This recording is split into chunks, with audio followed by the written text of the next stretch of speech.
This is a response to Peter Osuchowski, one of our Patreon supporters, and it's a pleasure, as always, to get these questions and to provide, as best I can, an answer.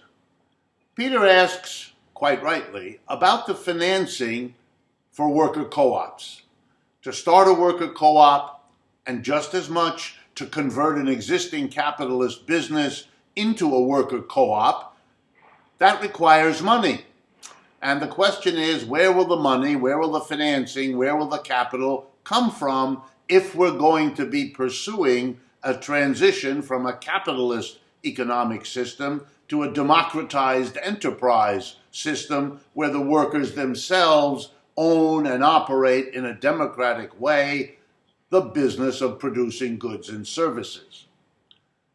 Before going into the question of a socialist banking system, which Peter asks about, I want to make it clear that because worker co-ops have been around quite a while and have had these financing problems, they have also found financing solutions, and a brief review of them will be the way to get into Peter's question. First, there are commercial capitalist banks that have in the past lent to worker co-ops, which have been able to repay those loans, to pay interest during the while that the loan was in effect. So there are, in fact, commercial capitalist banks who have a good history of lending to worker co-ops and are prepared to do so again. You need to be connected to them. We might be able to help you in that regard. I mean Democracy at Work.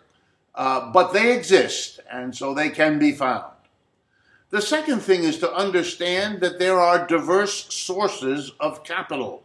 I know of examples where worker co-ops got going because a local social organization or a local church of one kind or another, or a local philanthropy, or a local nonprofit was willing and able to put forward some or all of the money needed by a worker co-op to get going.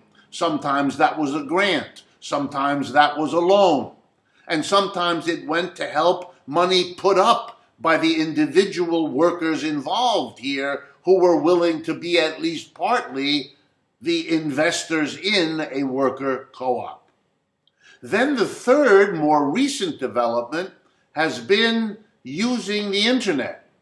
GoFundMe, one way or another, has been a way to collect money from people who want to see worker co-ops grow and flourish as an important alternative to the capitalist enterprise, a way forward for social development beyond capitalism. And that way of raising money has been remarkably successful. But yes, Peter's right. It would be important to organize a systematically committed institution. Call it a socialist bank.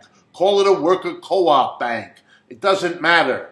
The idea is it could be itself a co-op committed to raising money from people who believe in co-ops and then lending it to the actual co-ops with a modest interest rate to give the co-ops a boost, and the modest interest rate that could pay the expenses for such a socialist bank, if you like, or a post-capitalist bank, and a little bit for the bank itself so it could grow and service more and more co-ops. It's a good idea. It's now on the agenda in the same way that worker co-ops are. Thank you, Peter, for the question, and I hope it is an answer you will find interesting and worth pursuing.